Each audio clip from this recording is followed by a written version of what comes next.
Morning students, let's start with the geometry and shape of molecules. As we have studied that the covalent bonds are directional in nature.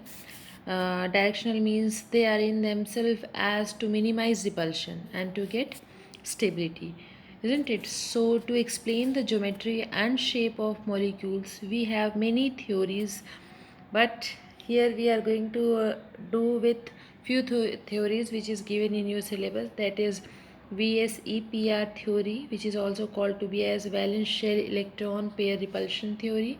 After that we will be having VBT, valence bond theory, and then we have MOT, that is molecular orbital theory. So let's start with valence shell electron pair repulsion theory. As we know that Lebesgue concept is unable to explain the shape of molecule. So the first attempt were done by, or first it was put forward to explain the shape of molecule by two scientists, that is Sidgwick and Powell in 1940, and further it was revised by two more scientists, that is Nyholm and Gillespie in 1957. So the basic concept of this theory is as follows.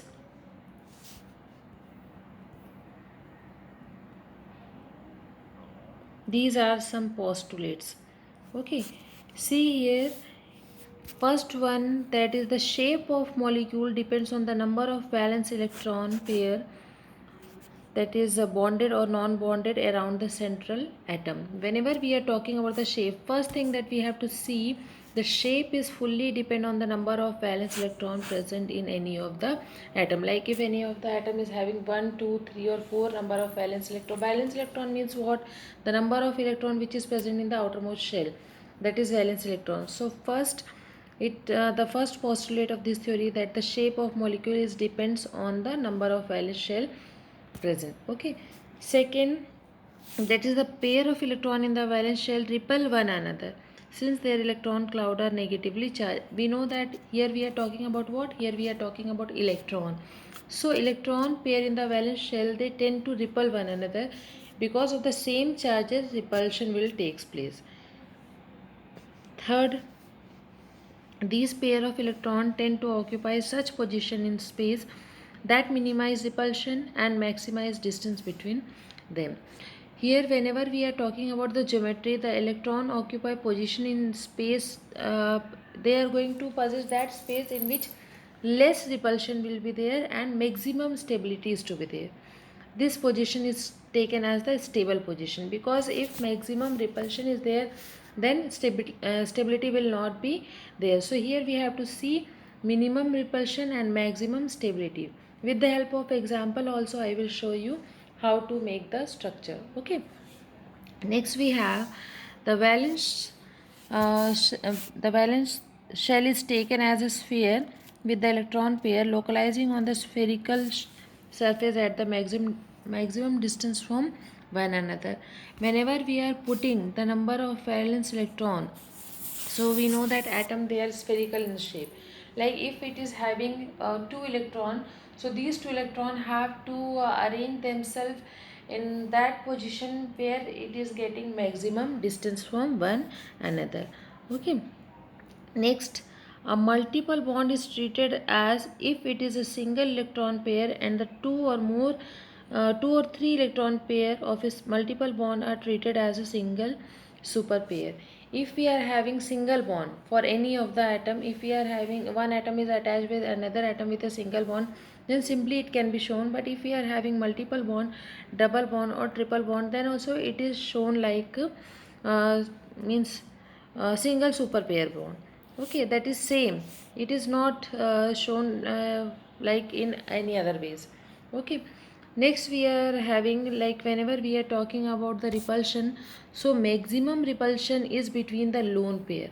Lone pair and lone pair is having more repulsion as compared to the lone pair and bond pair, and the minimum repulsion will be there between the bond pair and bond pair.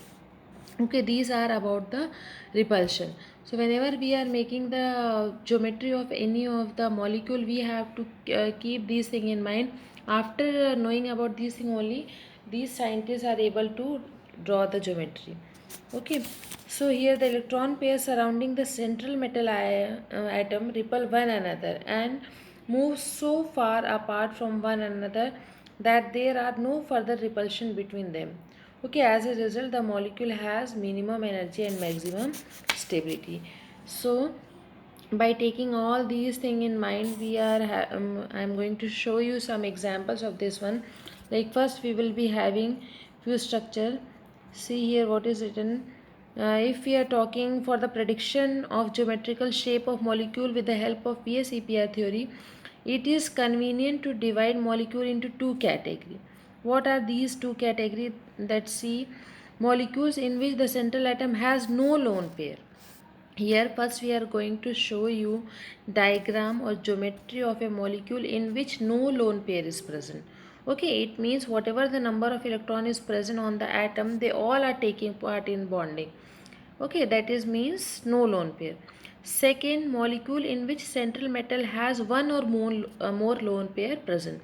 Okay, it means all the valence electron which is present, they all are not taking part in bonding. Few are taken part in the bonding and few are kept as lone pair. So on the basis of this, we are going to draw the diagram. See, first here we have a very simple example. Here see, we have linear, trigonal, planar, tetrahedral and trigonal, bipyramidal and octahedral structure. See here, whenever we are having two atoms taking part in a reaction, like here we have example BeCl2, that is beryllium chloride, in which Be, because Be it is a metal, so it is present in the center, and chlorine is present side by side to beryllium.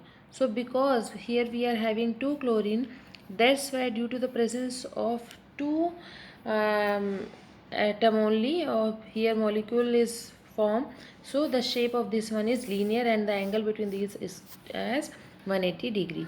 Next we have BF3. So here BF3 means fluorine is present side by side and boron is present in the center. So here they are going to form that type of structure in which the electron are present at the maximum distance from one another. So we know that whenever we are talking about the sphere, it is 360 degree. So out of these 360 degree, if three electron has to be, or three atom has to be arranged itself, then the 120 degree is the maximum distance from one another. Okay, next we are having methane. In case of methane, here see once again, here we are having four hydrogen atom and in between we have carbon, but these four hydrogen atom, they are arranged one another, like here the angle between these is 109.5 degree. Okay, these the one is present at the above and two are present in the right hand side and left hand side, and one more that is present at the back side. Here it is looking in the front side, but actually it is present at the back side. So they also acquire the maximum distance from one another. Okay, here these are having no lone pair present on that, because carbon, it has 4 electron in its outermost shell, boron is having 3 and beryllium is having 2. It means all involved in taking part in bonding. Okay, next we have PCl5. Phosphorus, it has 5 electron in its outermost shell and all the 5 electron is going to take part in bonding with chlorine. That's why the structure of this one is trigonal planar. Okay, so here look at the structure. Two angle means here we are having different angle present. One is taken as 120 degree and rest are having 90 degree, because here we are having five atoms that we have to arrange. So for arranging these, they are arranging themselves in a manner in which they will be getting maximum stability and minimum repulsion. So on the basis of this one, they are forming two type of bond. One is called to be axial bond. The axial bond is present above and below. These are the bigger bond as compared to the equatorial bond. Equatorial bond is the three bond which is having 120 degree angle.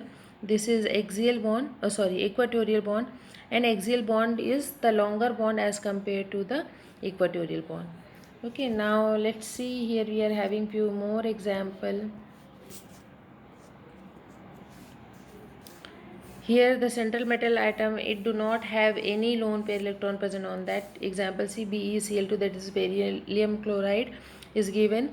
Here A is taken as central metal atom and B is taken as the atom which is present in the surrounding. Okay, so here it will form linear. The geometry of this one is taken as linear. Okay, second we have trigonal planar, in which central metal atom is present as A and 3B is surrounded this central metal atom. So here the structure is trigonal planar, where once again here we do not have any lone pair of electron present. This is for tetrahedral. We have seen structure of diamond, that is tetrahedral, in which carbon is present at the center and all the hydrogen is present side by side. One is present above, one is below, one is means at the back, and one is present in the right hand side and in the left hand side. So finally we got a tetrahedral structure. Here also this central metal atom do not have any lone pair of electron. We know carbon, it has 4 electron in its outermost shell. Next we have for PCl5. So here we have trigonal bipyramidal structure. After that we have one more example, that is octahedral. Here example of this one is SF6. S is sulfur is taken as the central metal atom and it is surrounded by 6 fluorine, and here sulfur, it has 6 electron in its outermost shell because sulfur belongs to oxygen family, and we know oxygen, it is having 6 electron in its outermost shell. So all the electron is busy in making bond, that's why it also do not have any lone pair of electron, and here the geometry of this one is octahedral. Okay, now here we have geometry of some simple molecule or ion with central ions having one or more lone pair of electron. Here lone pair is present. So see, if any lone pair is present, then what will be the changes in geometry takes place. Okay, because we know that due to the presence of lone pair, more repulsion is there. As we have studied the rules in BS-EPR theory, it is given that lone pair and lone pair, it is having maximum repulsion. Then we have lone pair and bond pair, and the least repulsion is between the bond pair and bond pair. So here, because the central metal atom, it is having the one lone pair present. So because of the presence of lone pair, see here we have example like SO2. Okay, SO2. So here, because of this one, the structure is little bit bent.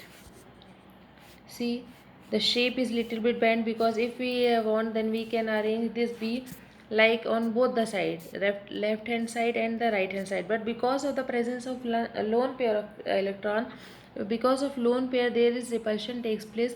That's why these two lines are little bit bent and it form the geometry of this one is taken as bent. Second, again here we are having one lone pair of electron present. Okay, it means like if you will be taking example of NH3, see it is here we have example NH3. Nitrogen is taken as the central atom and hydrogen is taken in place of B. We know that nitrogen, it has 5 electron present on its outermost shell. 3 is busy in making bond with hydrogen, but 2 is taken as lone pair. 2 means it is taken as one lone pair. Okay, because 2 is going to make one bond. So 2 electron means one lone pair. So because of the presence of this lone pair, once again here the structure is little bit changed and the structure is called to be as trigonal planar, pyramidal, sorry.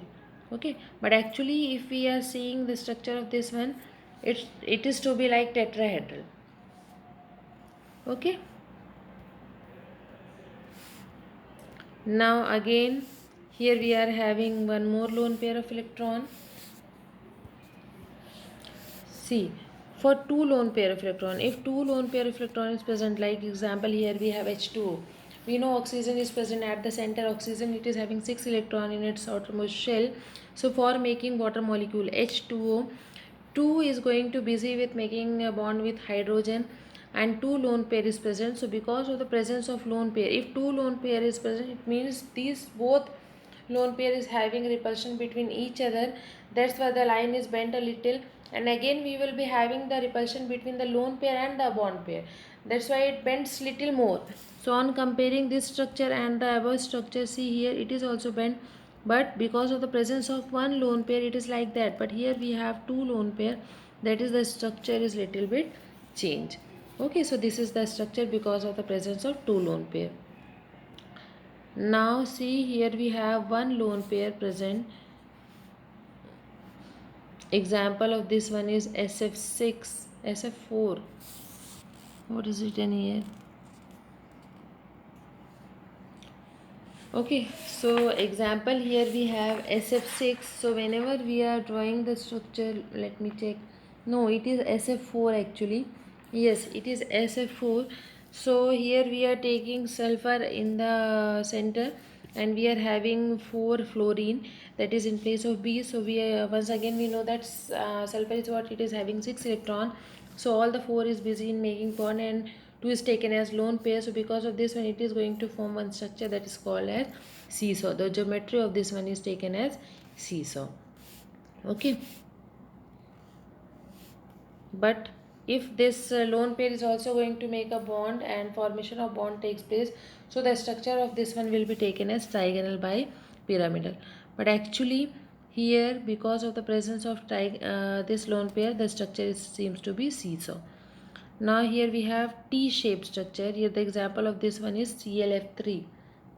Yes, here chlorine is taken in between and fluorine is present sidewise. So because of the presence of two lone pair of electron, here again the structure is little bit changed and it is going to form T-shaped structure. But actually if it will not be having this type of structure, means if we are having this lone pair of electron as a bond pair, then the structure of this one is little bit changed, like it will be similar to that of PCl5, in which we are having phosphorus pentachloride. Okay, but here because two lone pair is present, two is not taking part in the bonding, that's why the structure of this one is T shape. But actually it would be if a lone pair is not there, then it would be trigonal by pyramidal. Now we have for octahedral, it is similar to that of SF6. Because of the presence of lone pair, here the structure of this octahedral is changed to be square pyramid. Students, here the change, it is because of the presence of lone pair only. If lone pair is not there, then we have to see the structure like linear. Then after linear we have what, trigonal planar, then we have tetrahedral, then we have trigonal bipyramidal, and then we have octahedral. But due to the presence of some of the lone pair of electron, here there is little change in the structure, geometry takes place, that we have seen now. Okay, please practice these all shape because this geometry is very important. This will be surely come in your exam, that one of the example will be given and it is asked to draw the geometry of this one. Okay, and how many lone pair of electrons are present. So these are the various geometry on the basis of VSEPR theory. After that, after this one, we have one more theory that is called as valence bond theory. Before that, we have valence bond approaches of covalent bond. We know overlapping of atomic orbital. What is this overlapping? When atoms come closer to each other, they overlap and formation of bond takes place. And this formation of bond is actually what? This formation of bond by the sharing of electron. Okay, so on the basis of these overlapping, we have two theories. One is called to be as valence bond theory and another one is called to be as molecular orbital theory. So first we will have valence bond theory. Okay, so let's come to a few of the point that atom do not lose their identity even after formation of bond also, or formation of molecule also. These atom are not going to lose its identity. Second is that bond is formed due to the interaction by only valence electron, because inner electron is not going to take part in the bonding. Okay, next, only valence electron lose their identity because they are busy in making bonding. Next is stability of bond is depend on the formation of bond, which result in loss of energy. So according to the valence bond theory, there are two type of forces. One is called to be as force of attraction and another one is called to be as force of repulsion. Okay, so here we have this force of attraction and repulsion. I will explain you something about this one. That force of attraction between the nucleus of one atom and the electron of the other atom, these forces tend to decrease the energy of the system. Okay, and the force of repulsion between the nuclei of these combining atoms, and between the electron of these atoms, these forces tend to increase the energy of the system. Like if we are talking about formation of hydrogen, H2 molecule. So here one hydrogen is taken as Ha and another hydrogen is taken as Hb. Okay, so this Ha and Hb, the electron of this one is for Ha is taken as Ea, and the electron of proton of this one is taken as Pa. Okay, see here we are having example of this one. See, this is okay, and the for Hb the electron of this one is taken as Eb, and protons taken as Pb. So here we have attraction also and repulsion also, but if the attraction is more as compared to the repulsion, then only the bond is going to form. And here, because the attraction of the attraction between the electron and the proton of the hydrogen is more as compared to the repulsion, that's why H2 is going to form. But here one question is also asked, that why helium molecule is not formed. So here it has 5 repulsion forces and 4 attractive forces. Okay, so because of the more number of repulsion forces, there is no bond form, and He2 molecule is not going to form. So always whenever any of the bond is going to form, students, I cannot draw the structure, but with the help of these only you are able to, you should, because we do not have any more option. With the help of this one only I can explain you. Otherwise, if we will be in the class, then I will draw each and everything, then it will be more clear to you people. But here with the help of these example only I will make you understand that if the repulsive force is less and the attractive force is more, then only any bond is going to form. But in case of helium, the force is less. Okay, let's suppose we are having two hydrogen atom A and B, that already I have explained that it is kept at a distance from one another, so there will be no attraction between them.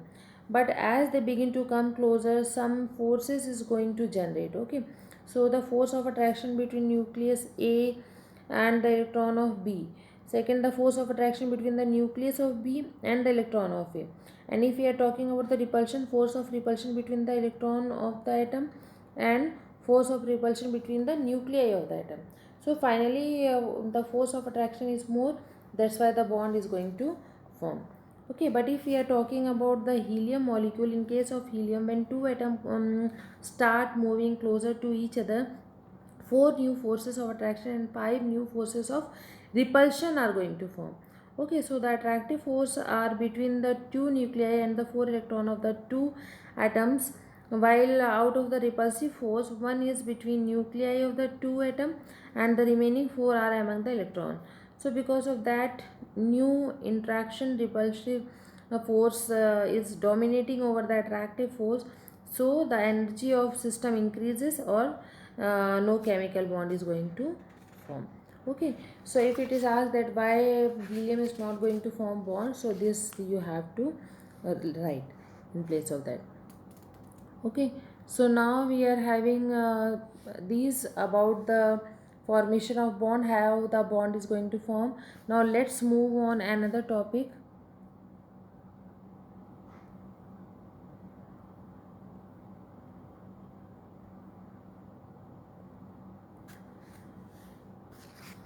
That is directional properties of bond. What is directional properties of bond, that we have to see. If we will be talking about the directional property, the valence bond theory explain the formation and directional property of bond in polyatomic molecule, like methane, ammonia, water molecule, in term of overlap or hybridization and bond angle. So when we will be doing these, it will be more clear to you people. Okay, now we have overlapping of atomic orbital. Overlapping means what? When two atom approaches each other to form a bond, so their atomic orbital overlap. The overlap between the atoms orbital can be either positive or it may be negative or zero, depending upon the characteristics of the orbital that is taking part in the overlapping. Okay, so here if the positive overlapping takes place, it involves the overlap of the lobes of the same sign. It led to attractive interaction. If the negative overlapping will be there, So the overlap of the lobes of opposite sign, that is the repulsive interaction, and zero overlap means it implies inability of any kind of interaction, means here there will be no interaction takes place. Okay, so the various postulate of orbital concept regarding to the formation of covalent bond is there. So that is a covalent bond are formed by the overlapping of half filled atomic orbital present in the valence shell, or the orbital undergoing overlapping must have electron with the opposite spin. It may also be said that the strength of a covalent bond depend upon the extent of overlapping. Okay, so the greater the overlapping, more is the energy release, and finally stronger will be the covalent bond. So for the formation of covalent bond, it involves the overlapping of half filled atomic orbital, which is based on the mechanical model, that is valence bond approach, and the number of half filled orbital present in the valence shell of the atom, it represents the covalency of element. So here I will show you how the bond is going to form and how will be the overlapping takes place. See, look at the structure. With the help of this one you will came to know about here. Okay, so first here we are having molecules which are formed due to the orbital overlap. So let us understand what is the orbital overlap. First we will be having a head to head overlap. Head to head overlap, where it is. See, I will simply explain you how a head to head overlapping takes place. It is not there. A head to head overlap in s orbital, we know the shape of s orbital is what? It is a spherical shape. So s orbital only have head to head overlapping. Okay, so because of the head to head overlapping, it gives sigma bond. P orbital also have head to head overlapping, but s orbital always undergo only head to head overlap. It do not have pi overlap. Because of the head to head overlap, sigma bond is going to form. So here in s orbital the extent of overlapping is more, and this sigma bond is strong as compared to the pi bond, and all orbital are capable of forming sigma bond, all orbital. Okay, we are having for p also, we are having for s also. Now if we will be talking about the sidewise overlapping it will give pi bond, and extent of overlapping is less, and pi bond is weaker than the means sigma bond. Or if we will be talking about the s orbital, it will never form pi bond, it only forms sigma bond. So here we should know, see, we know that p, it is having three orbital, that is px, py and pz. See, look for these. Here we are having, this is px. So these are the overlapping that takes place. This is called as sidewise overlapping. If this is called as head to head overlapping, this because of this head to head overlapping, this is positive head to head overlapping. In case of head to head overlapping, sigma bond is going to form, but whenever we are having this type of sidewise overlapping, pi bond is going to form. Pi bond means multiple bond, and sigma bond, that means a single bond. Okay, so now let's have the difference between the pi bond and sigma bond. See, these are given here. These are SS overlapping, head to head overlapping, SP overlapping, this is PP overlapping. So let's have some difference between these. For sigma bond, it is formed by the head to head overlapping of atomic orbital. For pi bond, it is formed by the sidewise overlapping. For sigma, the overlapping is large. For pi, the overlapping is less. For sigma, it forms a strong bond, and pi, it forms a weak bond. For sigma, it can exist independently, but for pi, it cannot exist independently. So these are something about the bonding. Rest of the thing we will do later. Here we also have directional property of covalent bond, so that also we have to do. After that we will have hybridization in the next class. Okay, because these directional property I cannot explain only by saying, students, because everything I have to draw and everything I have to show you, but here it is not possible. So kindly please go through the book and read it very nicely. Then if you will be getting any difficulty, then I will make you clear. Okay. In the next class, I will start with hybridization. Thank you so much. Pihu.